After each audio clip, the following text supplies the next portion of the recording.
Cowabunga dudes. Mate, I've been waiting to do that all day. Probably longer than that, mate. We've had this one off for a long time, haven't we? Yeah, for about 6 months. Yeah, it's your boys, Jimmy Daz and Defar. All right, lads. Hello, Yes. Captain. Hello. Hello. So, over the next 4 episodes, we're diving into the 1990s.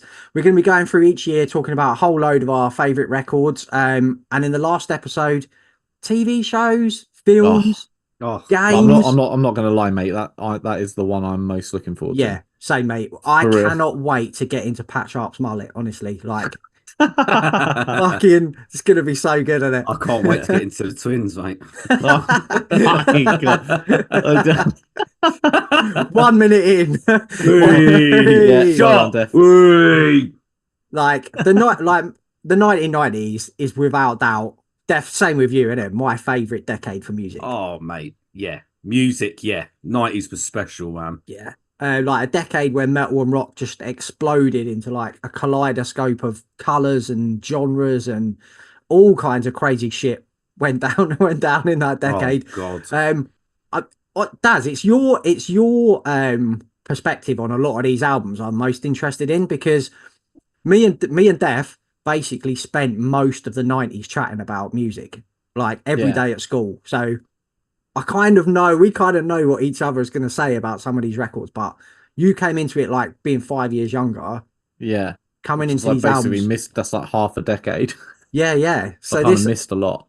a lot of it might have missed you, but then you'll be looking at some stuff with a different like lens, won't you? Like looking back at it being 5 years, 10 years old already. So yeah, there's a lot of stuff on these lists that I haven't done. Like a lot of your picks and stuff I haven't really touched on because it just wasn't, I passed it in my musical journey. yeah, that's why it's interesting, mate. That's why I'm kind of interested, and to see if we can turn you on to some of these, like the stuff that me and Def have picked anyway. So yeah, I mean, you guys usually do. To be fair, Yeah. I'll just have like a massive list at the end of this, just like, right, add it up. There's so much cool shit in here, man. Yeah. So let's dive then. In 1990, Ghost was the biggest film of the year. And quite sexy as well, apparently, that film with the old clay scene. Yeah. Yeah. Legendary. People went mad for that.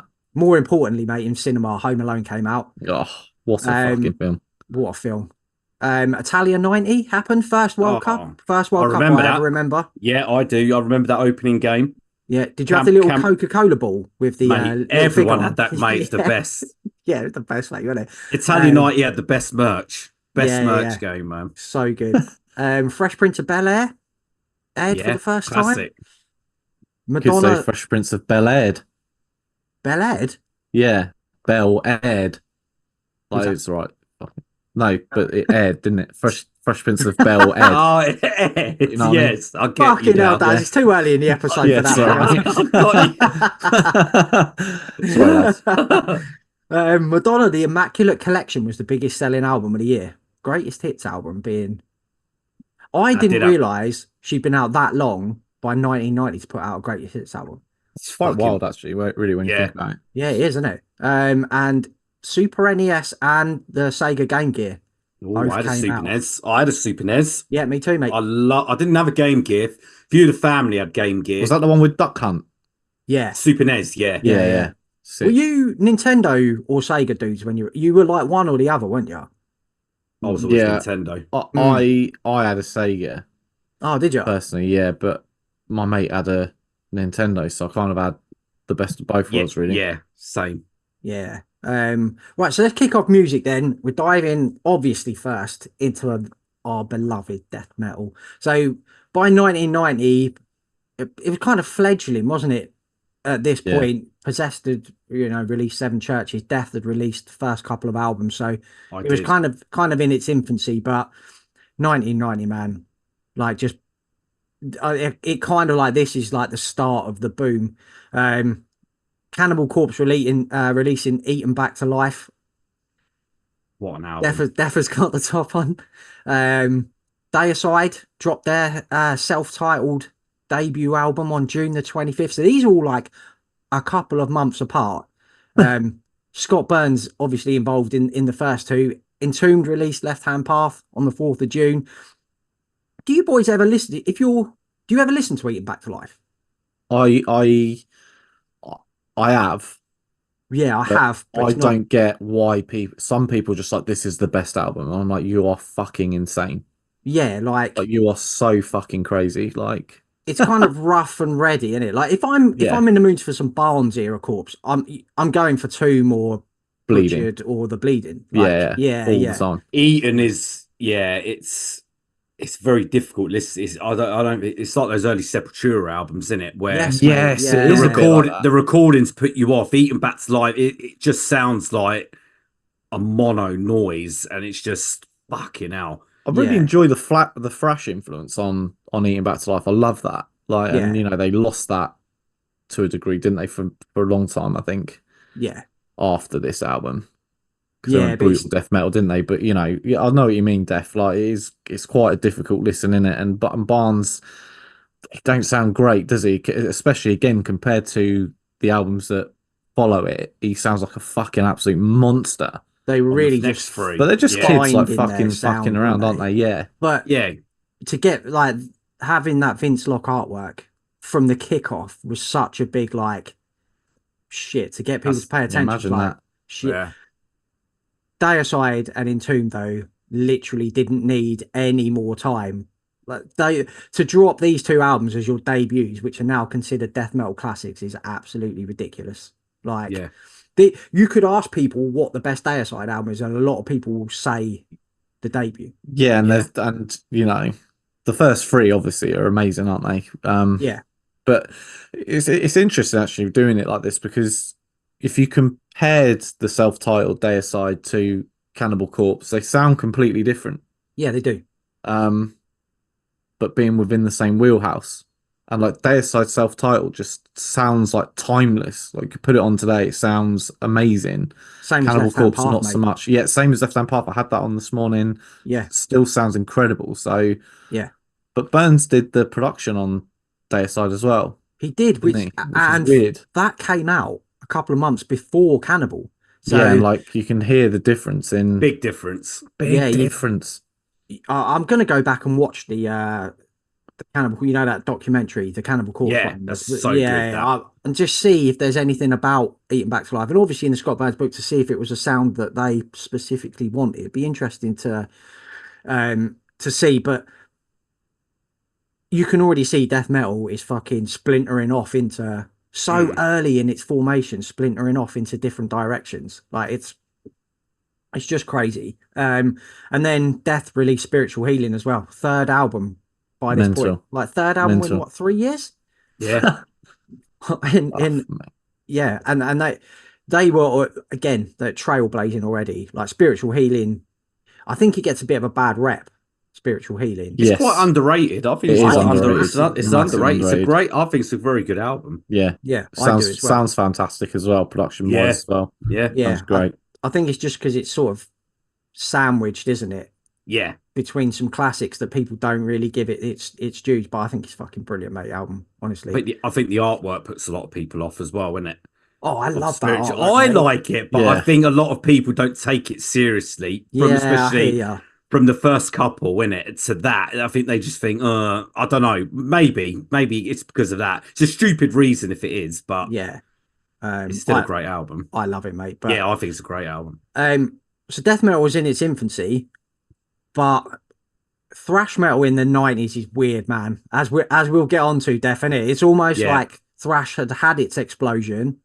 And in the 90s it took it, it's fucking kicking, didn't it? Let's be honest. It But did, mate. you wouldn't guess that from 1990. I mean, Like there's about 5 albums I'm looking at now, and it's Slayer What's- Seasons in the Abyss, like yeah, perfect blend of Rain in Blood and South of Heaven. yeah, My favorite Slayer album. yeah. Oh, My favorite. I was thinking about this. Honestly, like, I don't know, man. I think I'd probably take Rain in Blood. Honestly, A lot of like, people would, I mate. think A lot I of think I people would.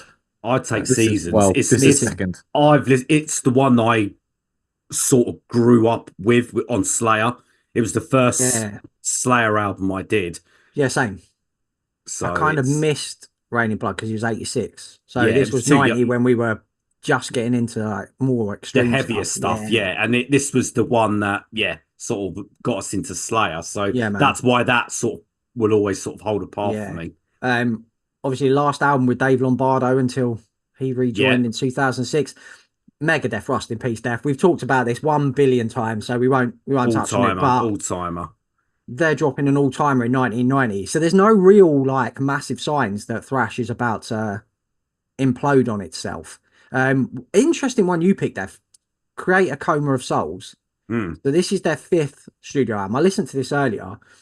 This has also got a bit of a mixed rep, hasn't it, amongst creative Yeah, fans? it does. Yeah, I think it's one that's not usually mentioned like with the first few that Yeah. they've done, but it's probably up there with probably in the top 2. I really like it, mate. I think it's a I fucking did it great. again earlier. It's wicked. It's a sick album, mate. I think Creator 90s stuff gets the same sort of rep as a lot of Napalm Death 90s stuff did.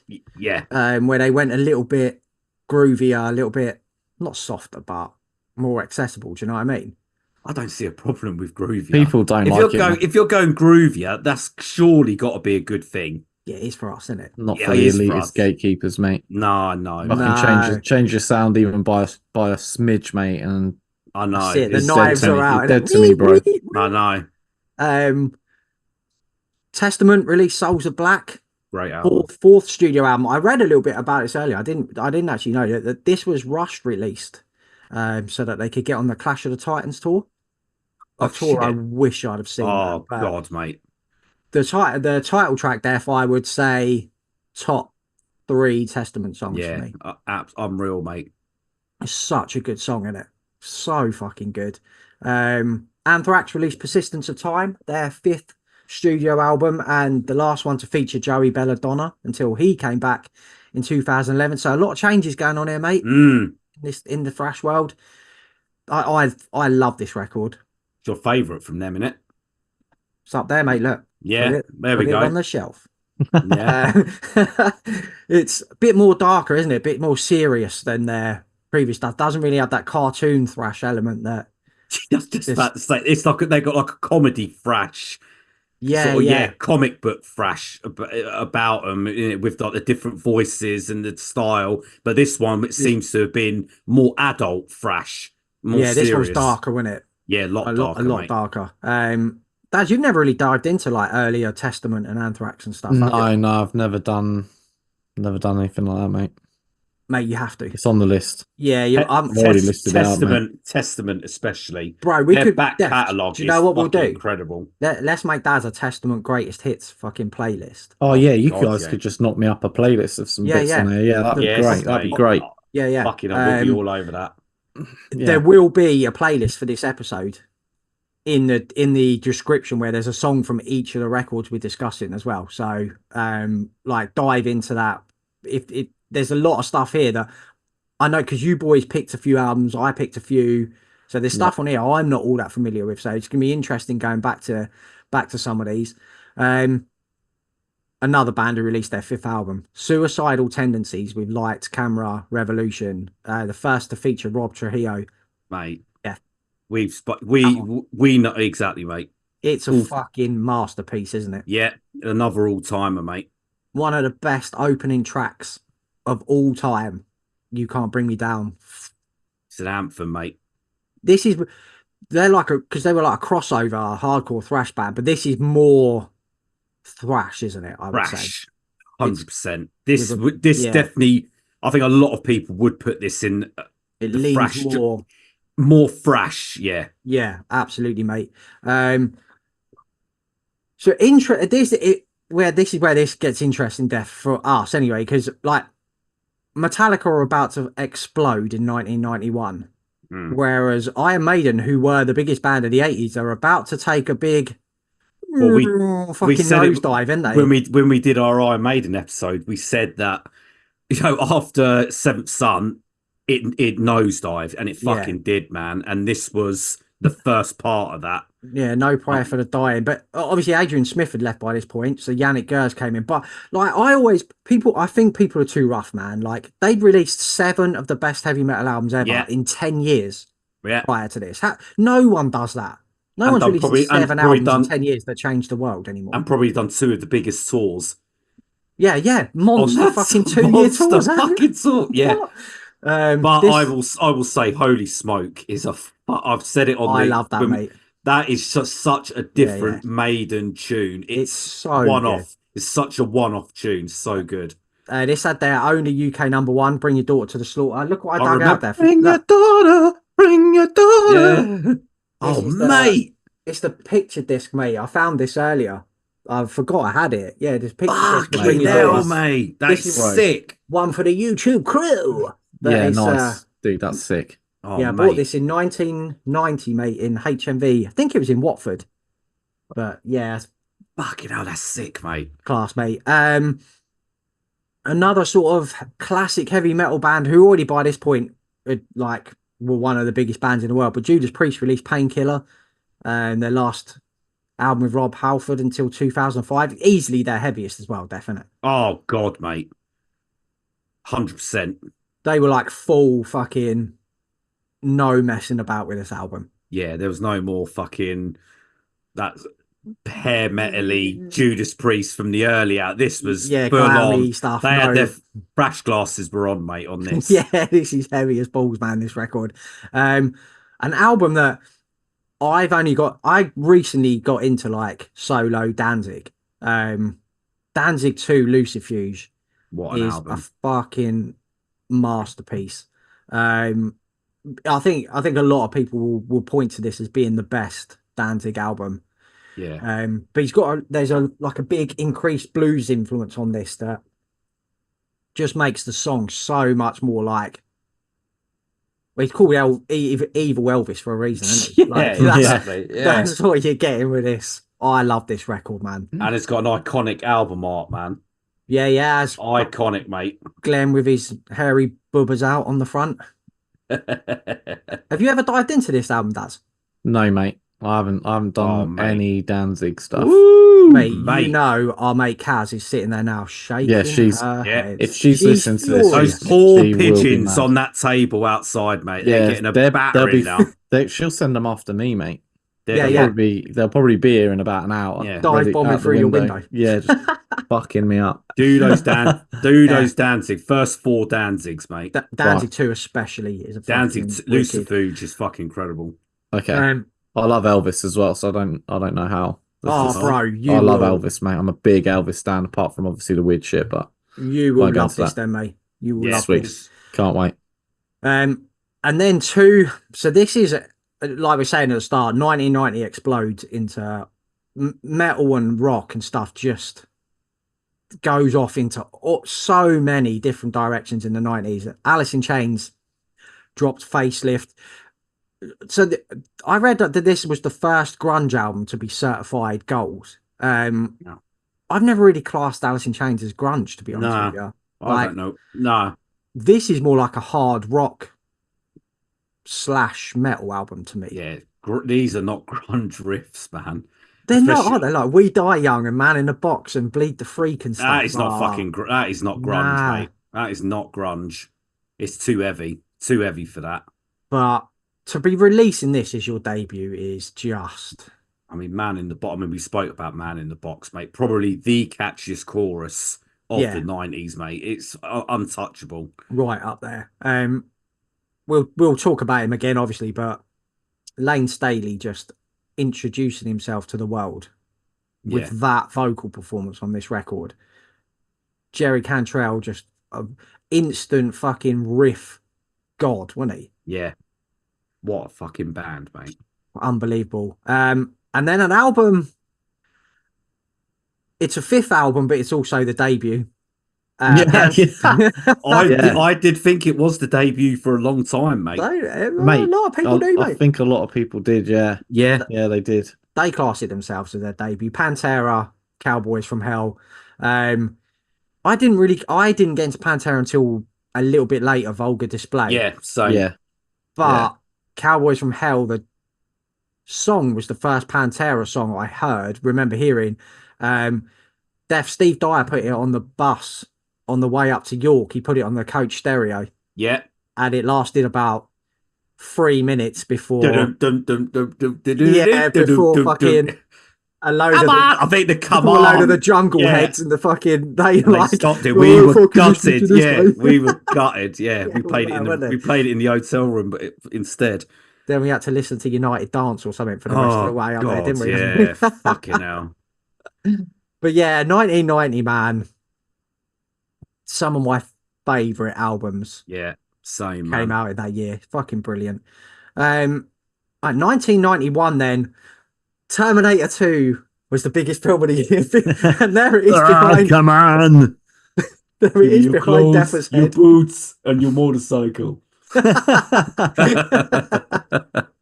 Definator. The Yes, right, mate. Definator. You quite like Arnie Def, don't you? I'm a big Arnie fan, mate. Always have Who been. isn't? I was probably, Who I isn't? was what, 11 when this came out. I mean, I was fucking 8 or 9 watching like Commando, Predator Yeah. as they sort of come out. I mean, kids don't do that now. You don't get an 8-year-old watching an 18 rated movie. Mate, that was the same as Now. me when I was coming Yeah, up, man. it was- Like, that was like the- 10 years old, they just had Yeah. Predator was on. I Yeah, loved what it. do you want to? Yeah, So what do you want to Commando. watch? Oh yeah, put Predator on. You're 9 years old. Yeah, watch Predator again. I love this bit when he rips his fucking arm off. Blah I blah blah. remember, I remember, Yeah. mate. We rented this from the video shop down the road, and we had 2 video recorders at home. So my dad recorded it onto a blank tape. Ledge. Hope the feds don't go around and get him now after this. But That was yeah, the way. That was the that's way what- back then, mate. Yeah, that's what we did, mate. Yeah. So, yeah, what a fucking film. The Black Album was the biggest selling album of the year. I had a look at this earlier. 1991, like I think about 8 out of the top 10 best-selling albums of the year were metal or rock. Oh, sick. Fucking hell. Just don't happen anymore, does it? Nah, it doesn't, mate. That album sold 33 million copies now. Does that include the people who burnt their CDs on the street when this album got released? Oh yeah, yeah. Well, they Remember, still count the sales, mate. They Don't still they? count exactly. Yeah, mugs. Bill and Ted's Bogus Journey came out. One of my favorite films ever. One of my favorite TV shows ever. Bottom. For the first time. Oh God, mate. Rick Bottom. Mail and Aid Edmondson. We just sit there deaf, didn't we, in school reciting. That's we used to. Yeah, we used to get so excited when it was on, and then Yeah, you yeah, used to no, remember the words. Yeah, You used to yeah. remember these little words, and that's what would come into. That was our school years, man. And Street Fighter 2 and Sonic the Hedgehog came out. 2 of the biggest games of all time, man. Mate, Love Street Fighter 2. was so Yeah. sick. The arcade, didn't it? Especially went down to an arcade place. Oh my god, yeah. Played it on the was- arcade. It was the get best. battered. You get battered, yeah, mate. you would. Yeah. We had it in the Absolutely swimming pool battered. in Hatfield. We had a couple of arcade machines in the reception. So we used to go down, but they had the WWF one as well. Oh, mate, that was so mate. good. I Yeah. couldn't get back in Was the that- ring. If was I that got the out the arcade ring, one? I couldn't get back in. Yeah, the arcade one. Yeah, Yeah, when Yeah. the Undertaker had the tombstone. yeah, That's yeah. it. Yeah, yeah. Oh mate, yeah, sick. Used to be able to sick. get the chair. I used to go out the ring, get the chair, and I'd be fuck. I can't get in the ring. Just get counted out. Yeah, Not you waste of 50p. Yeah, put another 50p in. So music then, obviously we'll kick off with death metal again. One you picked, Death, Autopsy Mental Funeral came out as their second album. I've never really dived into Autopsy, in all honesty. Am I missing much? I think a lot of people haven't. I think they sometimes get forgotten Yeah, in these sort of conversations when you talk about extreme metal. But whenever Yeah. people do talk about Autopsy, it's always good things. It's not Okay. like, oh, I don't really like the, those early Autopsy albums, mate, are fucking incredible. But Daz, you went in a bit of an Autopsy binge. didn't you? yeah. Mental Funeral is the big one. Mm. Yeah, I mean, Mental Funeral. I really like Mental Funeral, and it's highly regarded as like their best. And I can kind of see why, but it's fucking weird. Like I personally would take Severed Survival over this. Yeah. Yeah, I Yeah, would. that's- Yeah, but Yeah. they're, I'll they're dive worth into a doing, couple. mate. Yeah, Yeah. Severed Survival's like fucking sick as fuck. You might even like this one, like I'll it give it- is pretty sick. It's got what the fuck's that song? Winter, something winter on it, innit? It's got that mad groove. In the Grip of Winter, that's what it's called. Fucking tune. Yeah, That might be the one I proper. put on the playlist, so Yes. I'll check Yes. out our own playlist. Yeah, you'll like it, mate. Yeah. Sweet. Carcass released Necroticism. Jesus Christ. Third album, first to feature Michael Amott on guitar. Just defining the whole death grind genre with one record. Like, Carcass taking the piss, basically. yeah. you could already hint of where they were going to go on hard work on here.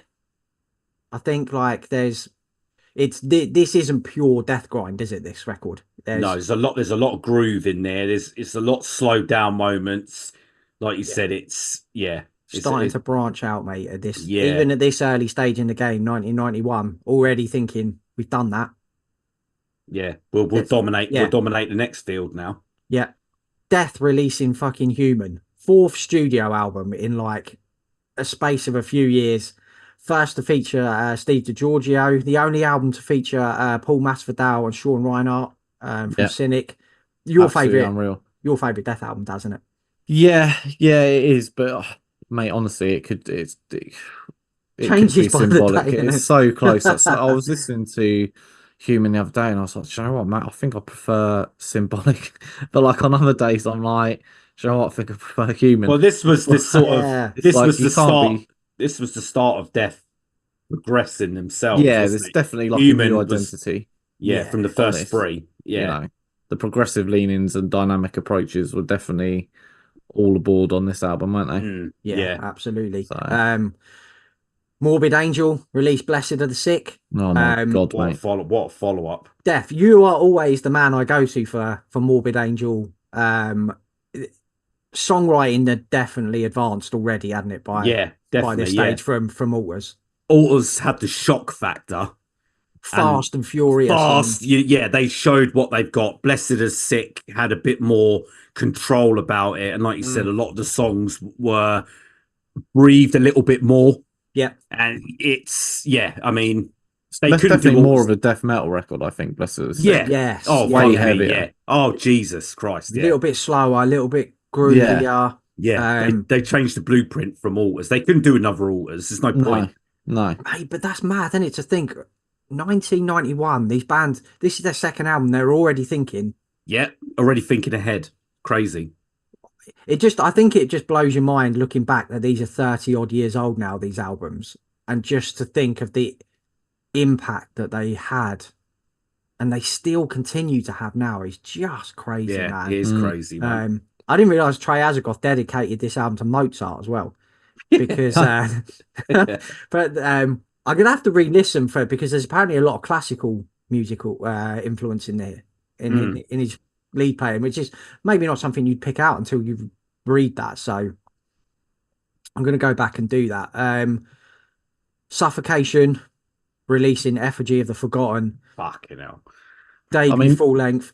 Again, Daz, already death metal is splintering off into it does blow my mind that, like, you know, I mean, I came up with, like, you know, there's really, really sonically heavy stuff already around, like, you know, but I can imagine like what this must have been like, because it just this was like never happened before. And then Effigy of the Forgotten drops with that fucking New York hardcore concrete swagger. Fucking, you know, I mean, Legion of Inveracity is probably one of the best album openers of all time, and Jesus Wept probably one of the best album closers of all time. And then everything in between is an absolute fucking reckoning, isn't it? Like, I mean, imagine hearing this for the first time, you know, back then. You can't imagine it, can you? Hell, mate. Because no, like we've spoken about, Death, like we were into heavy music by this point, 11 years old,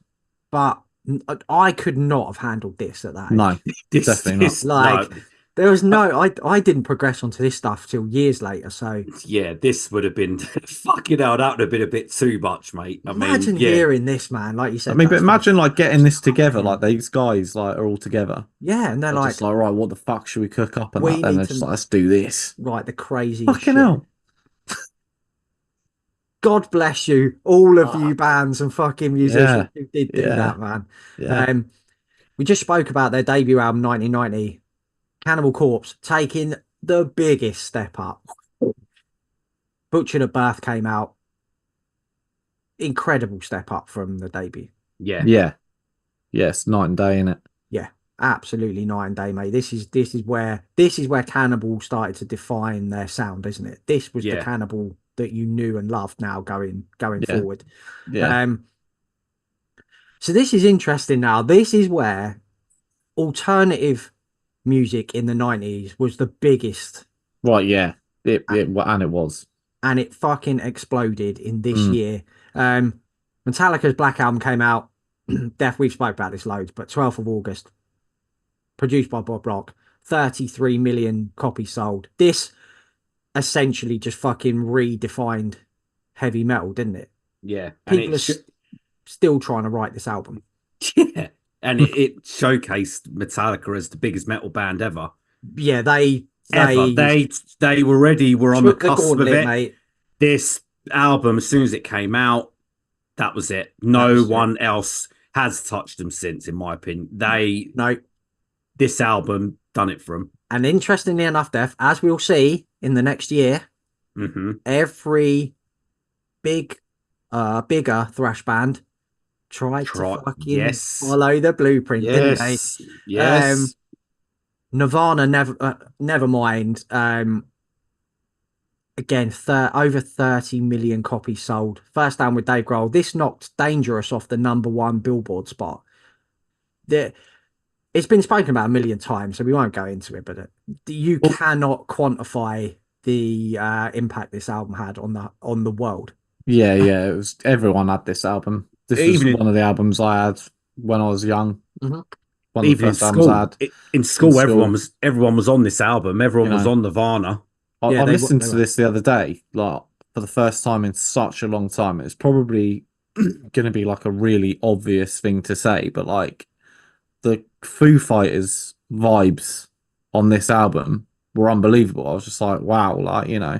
Well, when you listen to that debut Foo Fighters album, you could see where he took the blueprint for this. But I remember I was on holiday in France when this came out, and we found a little record shop. Me and my dad always used to go to record shops on holiday. You were probably the same, Def, right? Every time you saw a fucking little record shop, go in there.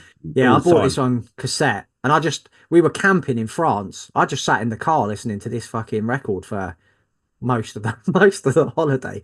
Like, I love this album so much. I know a lot of it's so overplayed by this point, but like you said, Daz, for a little treat, if you put this on once a year or whatever, it'll fucking blow your mind. Well, I hadn't actually revisited this for fucking longer than that, Jim. I don't think I put this on for about 10 years. Mate, how good is Drain You and Lounge Act? Oh my God, Lounge Act. Yeah, it's the deeper cuts, isn't it? But like, you know, it's the deeper cuts. Yeah. But all the, you know, Come As You Are, Poly, Lithium, you know, the usual radio bangers are still, you know, I was listening to it, I just thought it's like a, you know, like a warm hug, in it. It is, mate, yeah.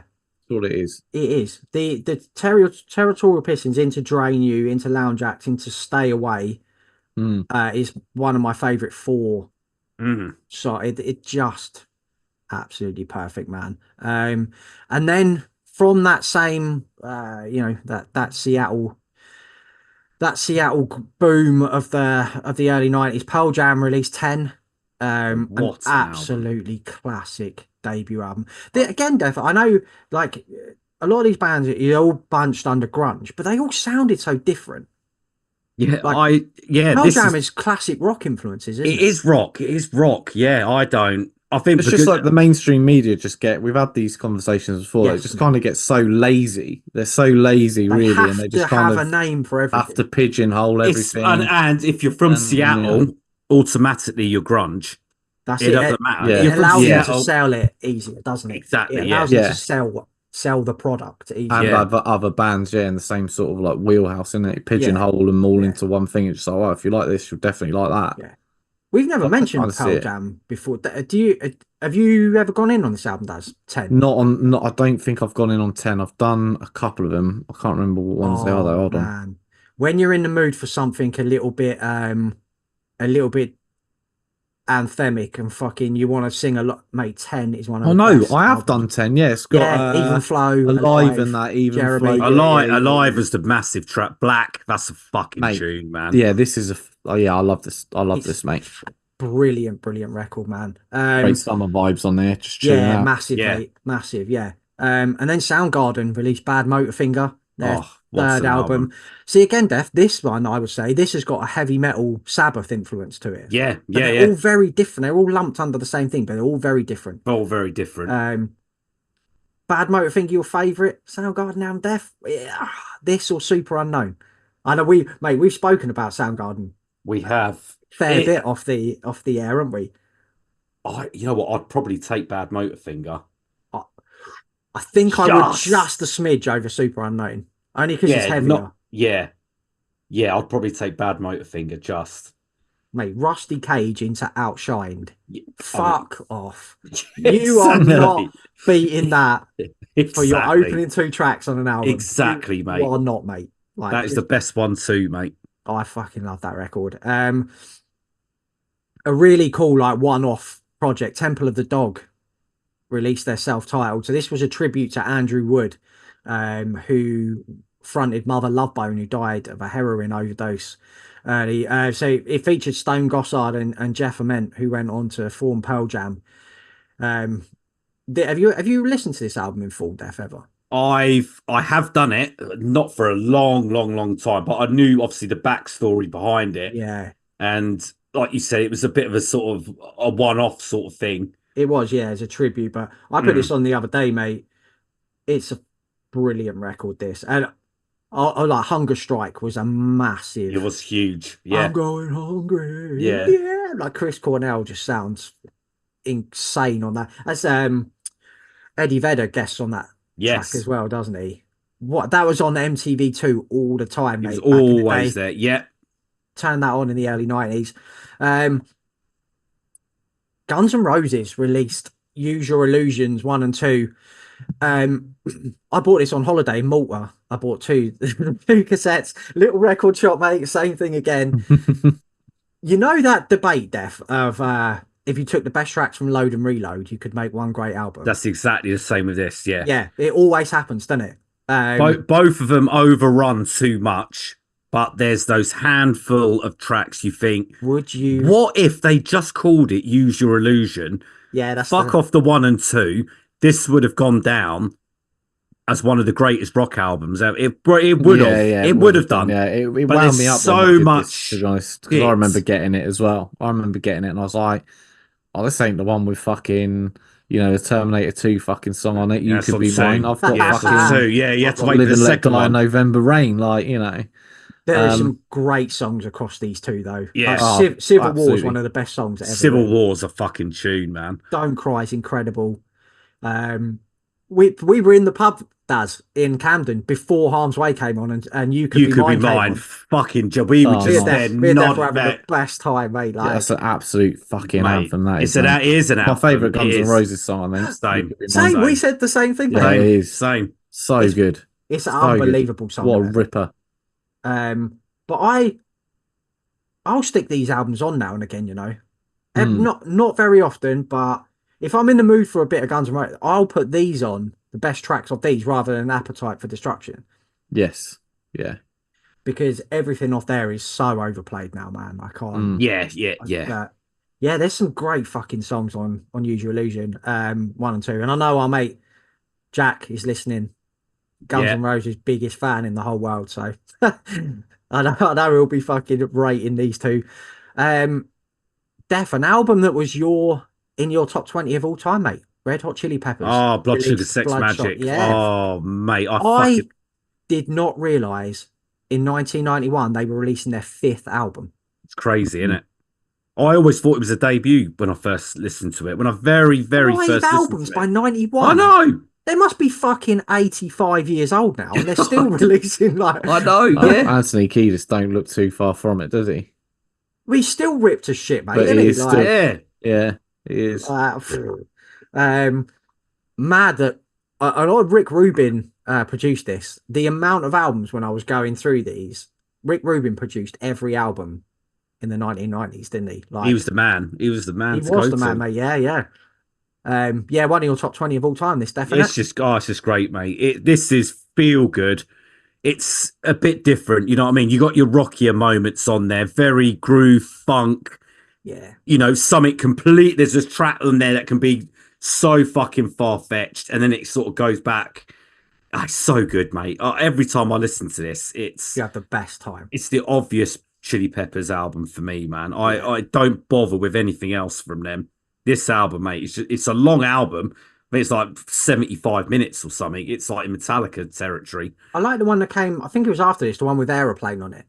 Music Ah, is my Oh, aeroplane. yes. Yeah, It's yeah, yeah. my air. aeroplane. That was on MTV2 all the All time the as well, time. wasn't Yeah. it? Yeah, yeah. Big bopper. Ozzy Osbourne released No More Tears, his sixth album. So this was one of Ozzy's two biggest selling solo records. I like No More Tears. Yeah, I Oh, know I you think do. it's No fucking More great, Tears is mate. fucking great, man. It's so, it's really like, it's really heavy, isn't it? Yeah, it is. Um, Zach Wilde, I think, had a lot more songwriting credits on this. Like Mr. Tinker Train, like the riff to the main to No More Tears is one of the best ever, isn't it? Yeah. It's fucking so heavy, man. One of the best drum sounds ever on this record as well. Yes. Oh, Um, mate. People don't like the ballad, mate. I love Mama, I'm Coming Home. I don't I even think care. It's a great song. it gets her in the feels, man. It's Yeah, a it does. fucking great track. Yeah. Um, so then, so the last three albums for this year, Death Oh, and God, we Daz. were all You over. you love one of these. We love all three of these. Yeah. Corrosion of Conformity released Blind, their third album. The first with Pepper Keenan, featuring on who go on obviously to take over the vocal duties. This Death was a shift, wasn't it, from that crossover hardcore thrash into fucking metal, mate. It's a proper, it's a great transition as well that they done. This is heavy. I mean, that Animosity era was fucking very different. Now Blind, it's like you said, they've right, let's get serious now, man. And But Blind's the only album that sounded like this, because then they went on to Deliverance, which was totally different. So Blind is like a one off. piece of work. What a record, man. Dance of the Dead, Vote with Dance a of the Bullet, Dead, mate. Oh, Damned for mate. All Time. Shit. What a Mate, it's record. too good, mate. Too good. Yeah. That's one of I know one of our mate Dan Goldsworthy's favourite, and Tom Celestial Sanctuary is one of his favourite records as Yeah. well. Fucking great record. Skid Row released Slave to the Grind. Their second album, way heavier than the debut. Oh, mate, this smashes the fucking debut, man. Yeah. I mean, Sebastian Bach, one of the best vocal performances ever on this record. yeah. I mean, that opening, I know you fucking love that Monkey Business, man. Monkey Business into Slave to the Grind Death. Fuck off.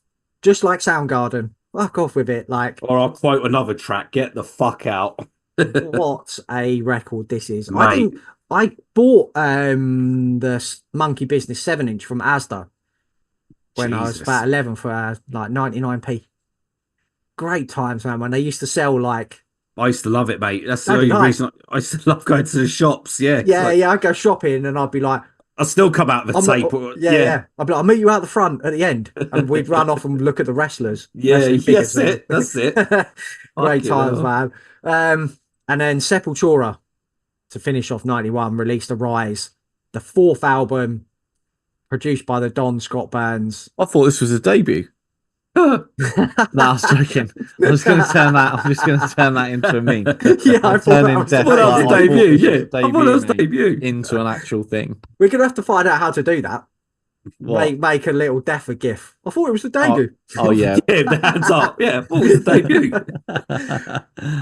All-time thrash classic. All-time and probably one of the all-time thrash tracks in Dead Embryonic Cells, mate. My Yeah. God, Breakdown of, well, it's still one of the greatest breakdowns ever. It is. Hardcore bands have been making a living off the Dead Embryonic Cells breakdown. Yeah. If you want a bit of nerdy knowledge, I'd actually just finished reading this little part in Scott Burns' book, and I was shocked to read that old Scott Burns was kind of like booted off this project, wasn't he? And it was the first and only time that Monty Connor was just like, yeah, I'm not digging the old mix in, so they sent it to what's his face from did Slayer. Oh, Ruben.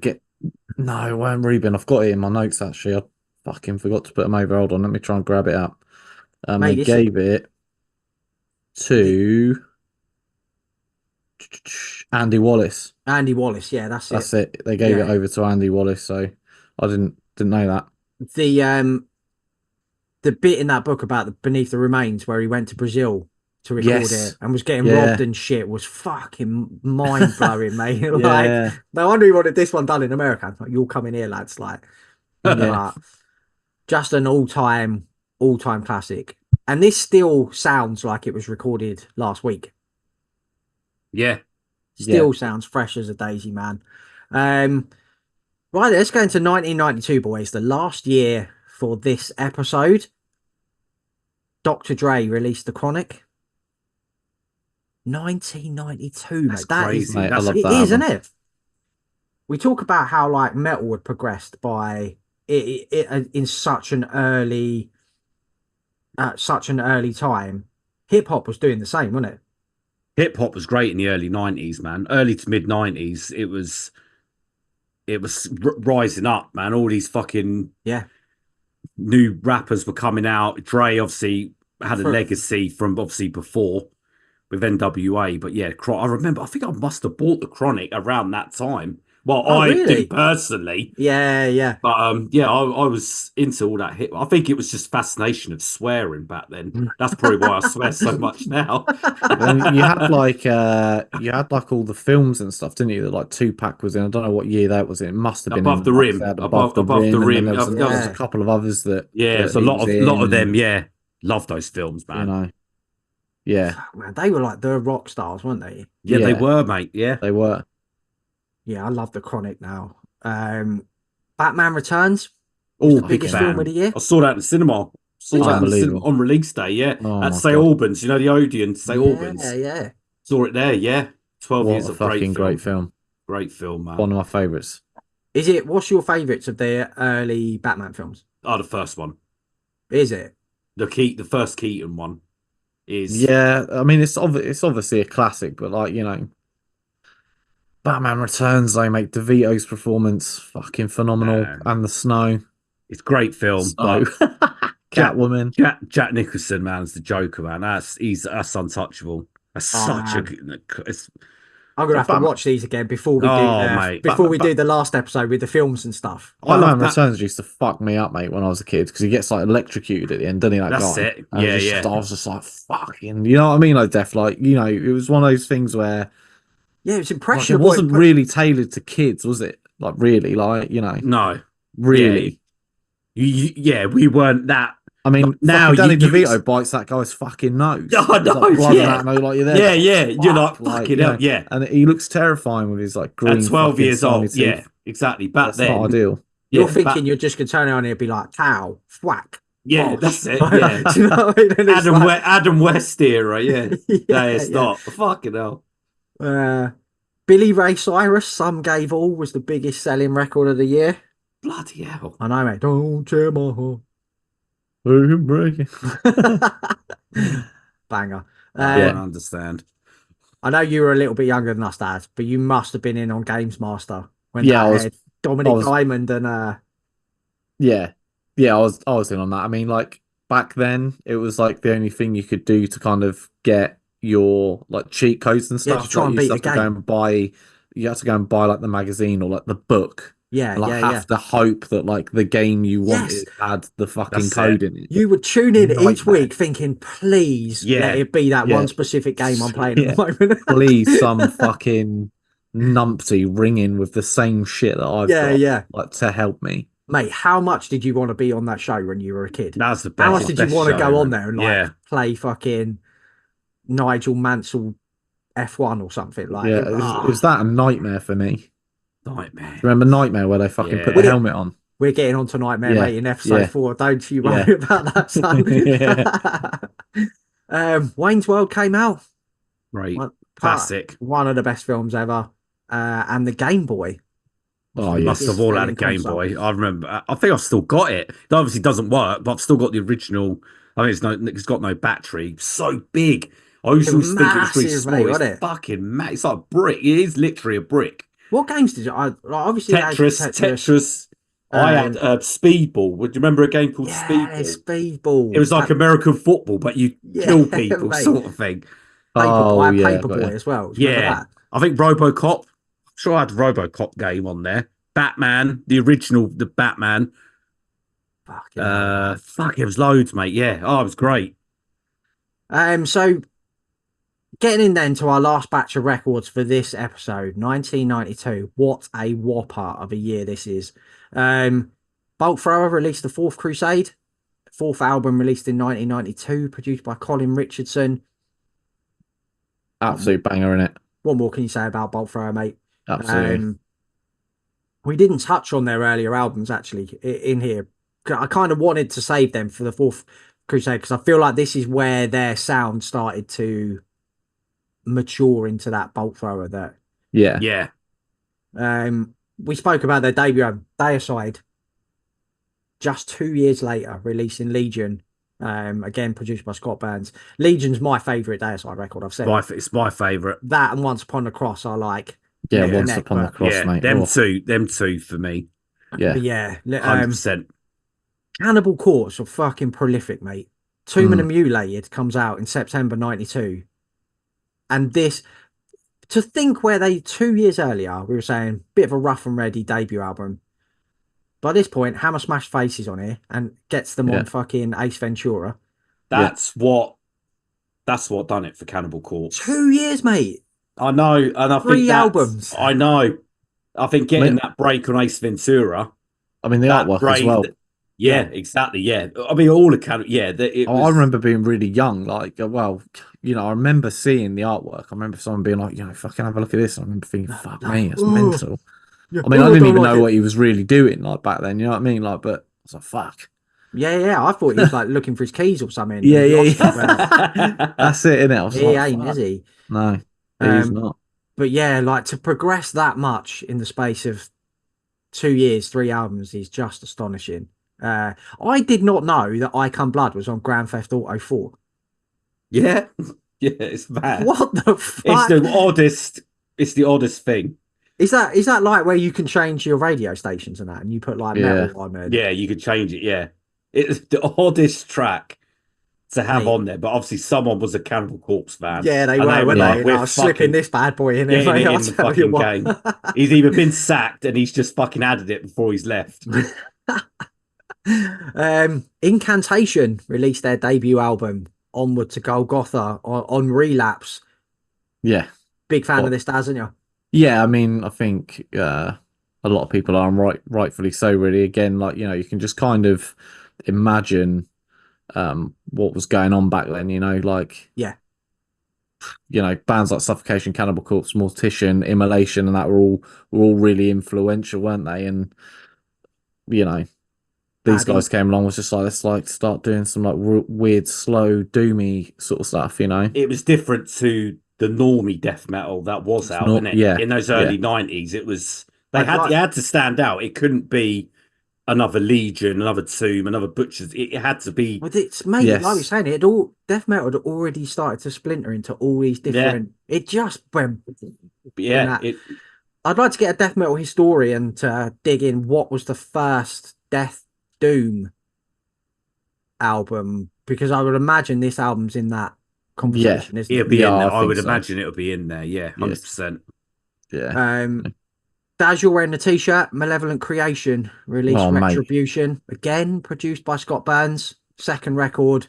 Is this their best, do you reckon? Yeah, I think so. Yeah.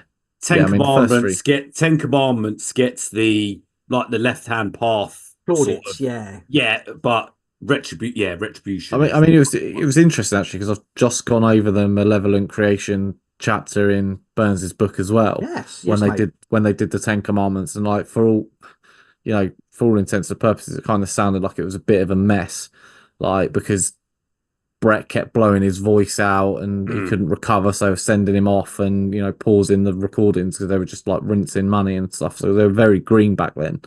And you can hear it. And Burns said to him, like, well, this is really weird. It's called the 10 Commandments, but we've only got 9 songs. So they were just like, oh, shit, like, that's a good point. Like, we'll write a 10th. So they literally banged out, can't remember the name of the song, but they banged it out within 30 minutes.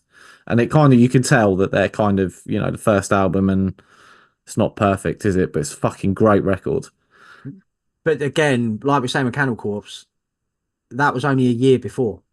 Yeah. So their fucking songwriting chop skills in a year, like, it's undeniable, isn't it? Yeah, I mean, this is like one of Nate from Spirit Adrift's like favorite albums, isn't it? He Yes. reckons this is one of the best albums like ever written.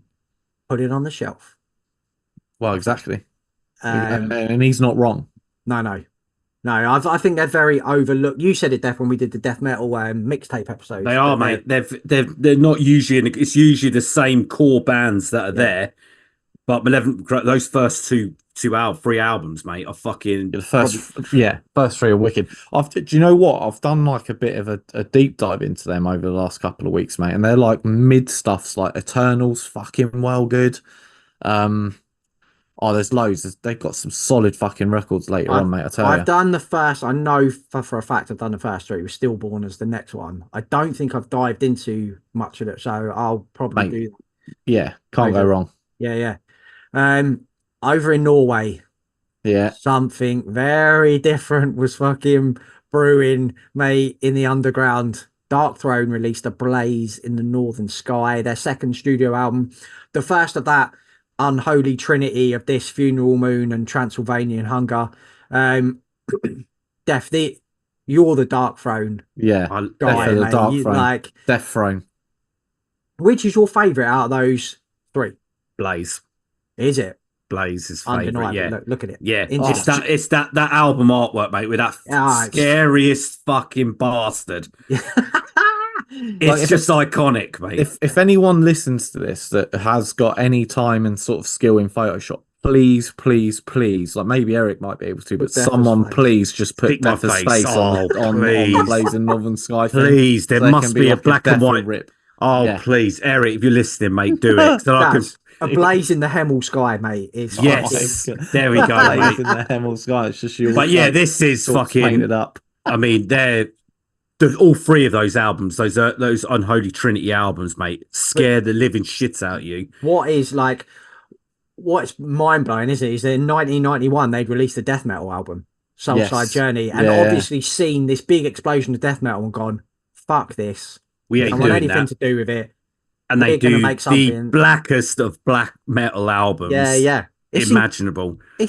Again, we keep saying it, don't we? When you're now 30 odd years after the event, looking back at this, going, that to have that thought in your head of, we're going to make something that changed genre completely. It's why I love doing these dives back into the past, mate, especially the 90s, because music never changed as much as it did in this decade. I don't think, mate, like no way. Music. So now we're veering off now into that more alternative route again, that had, like we said, had fucking exploded by this point. Def, a couple of our favourite albums ever, mate. Faith No More, Angel Dust, their fourth album, and Helmet Meantime, their second album. Mate. Faith No More, mate. Last one to feature Jim Martin, obviously. Their best-selling album.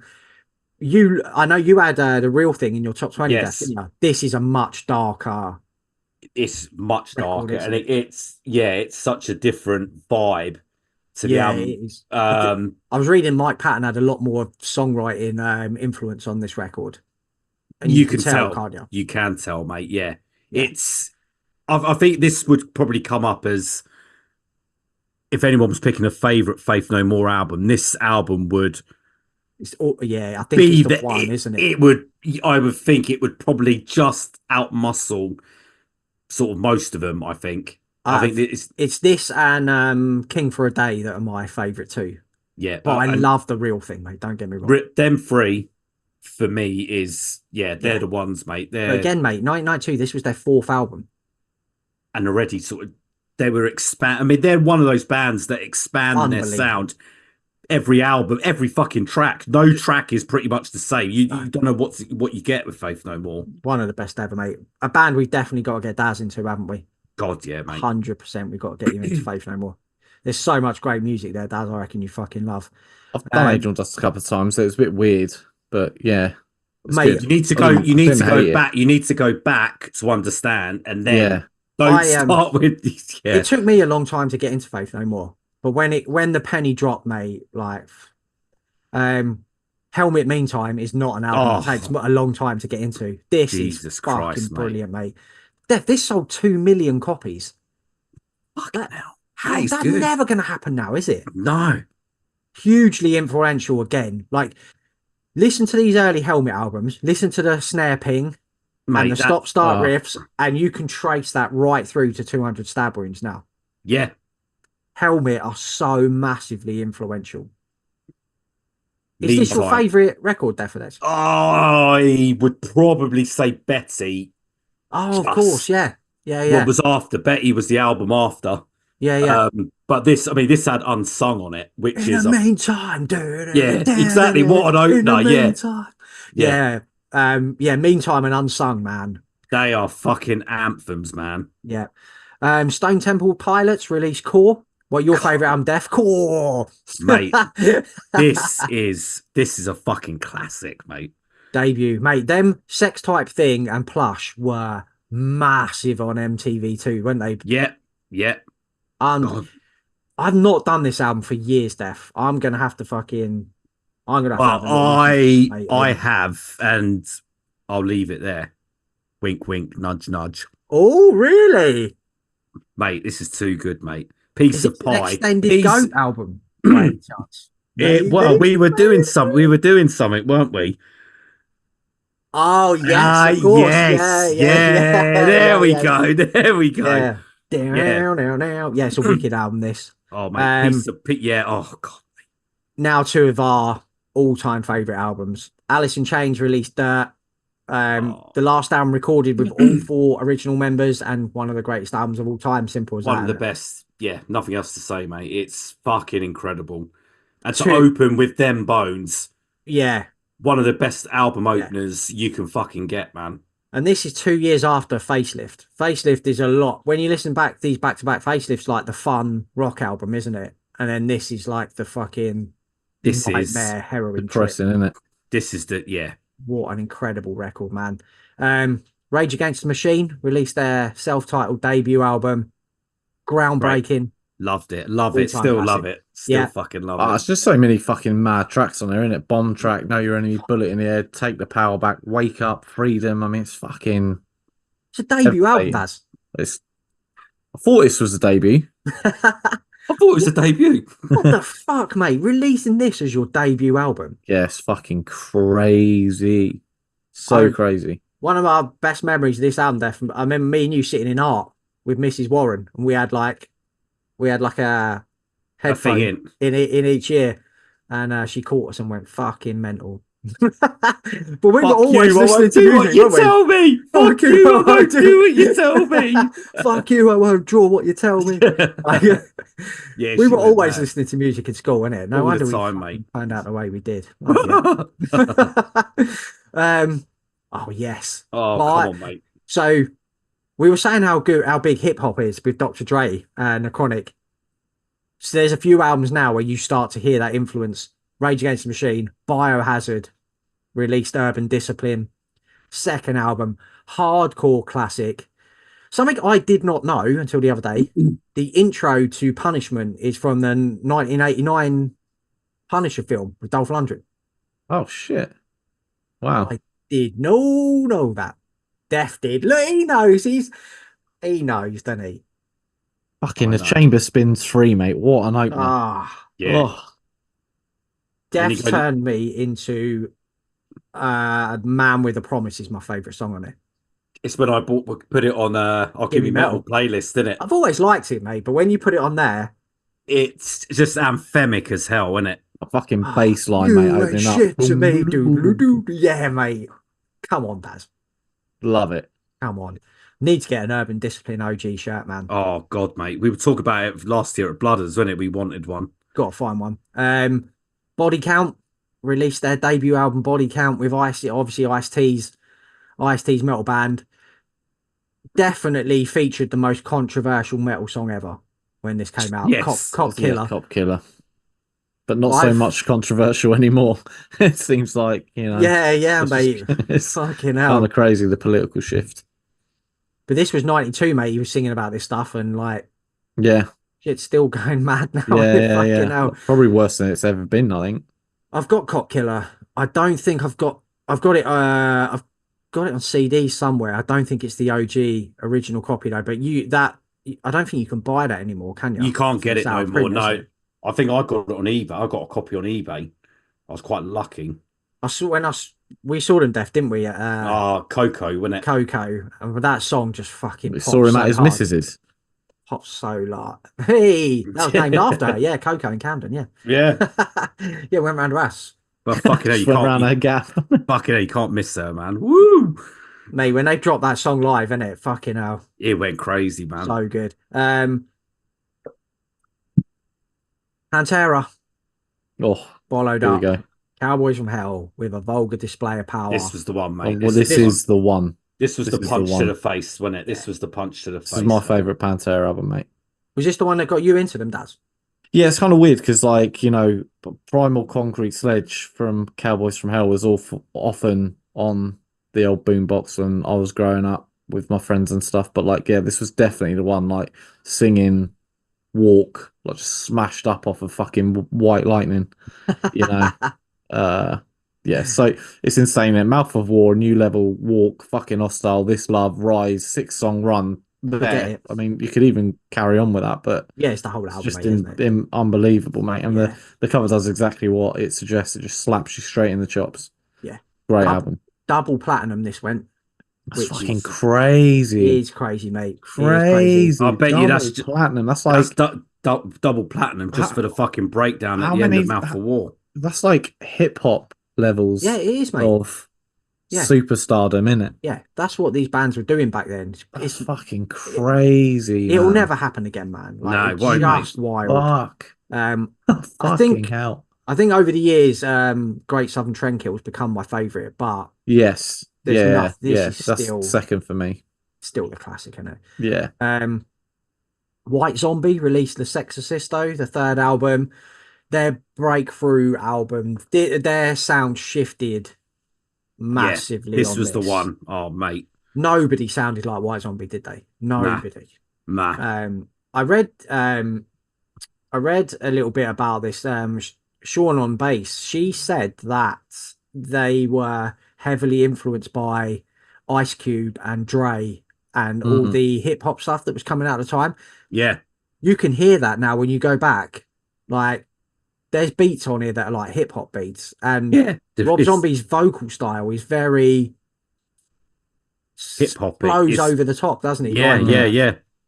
it hadn't twigged with me like that ever before until I read that. Mad. Fear Factory dropped their debut album Soul of a New Machine.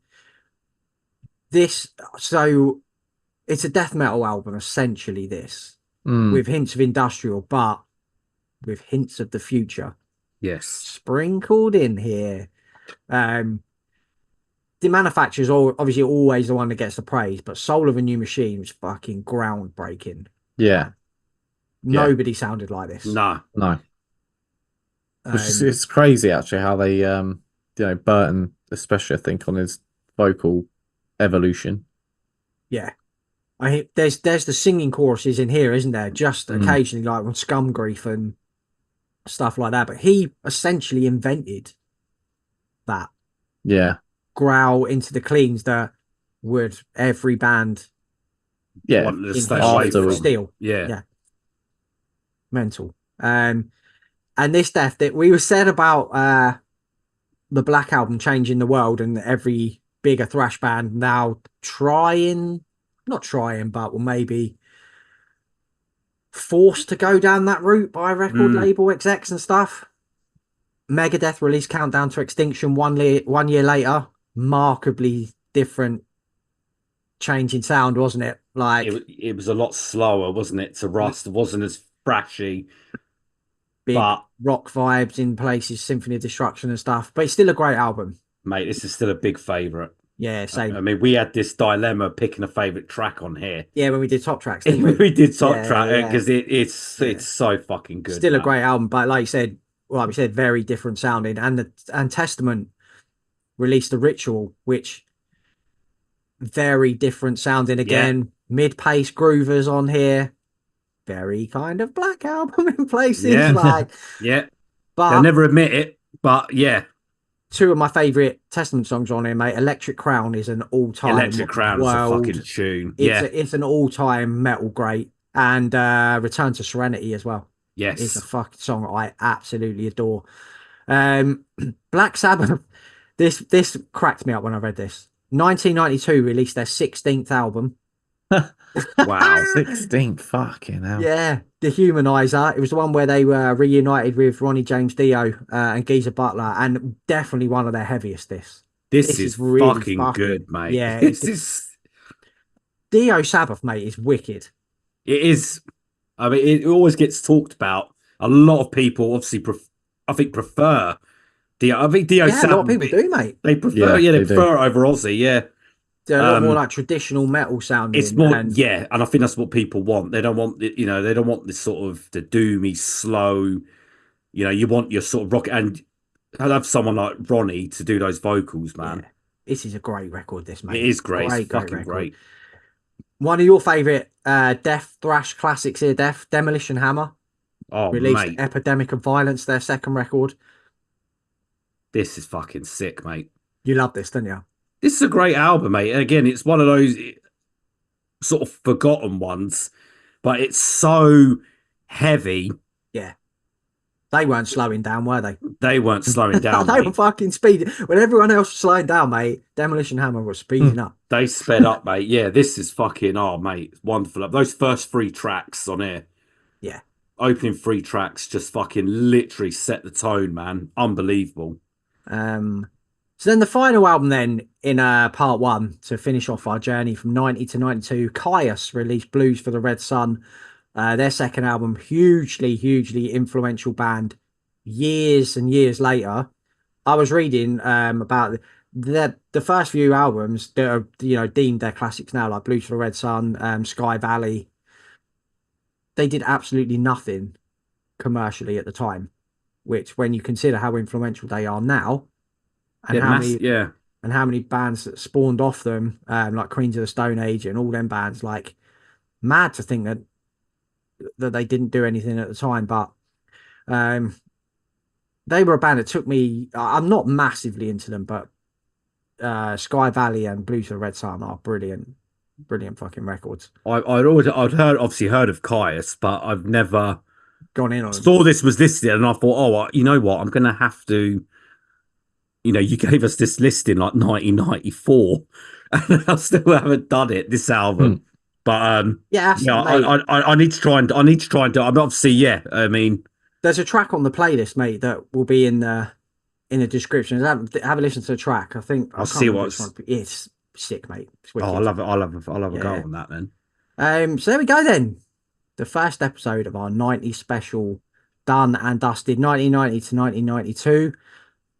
I had a great time, man, going back over some of these Yeah. records. It's fucking great. So next episode will be 1993, 94, and 95.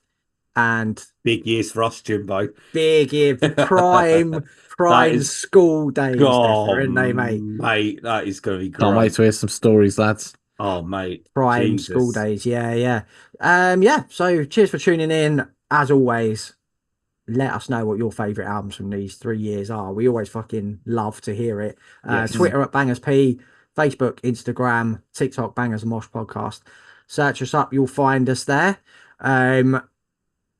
Playlist is in the description, episode description. Get on that and let us know what tunes you haven't heard before that you loved. We'll be back very soon with part two. Until then, party on, dudes.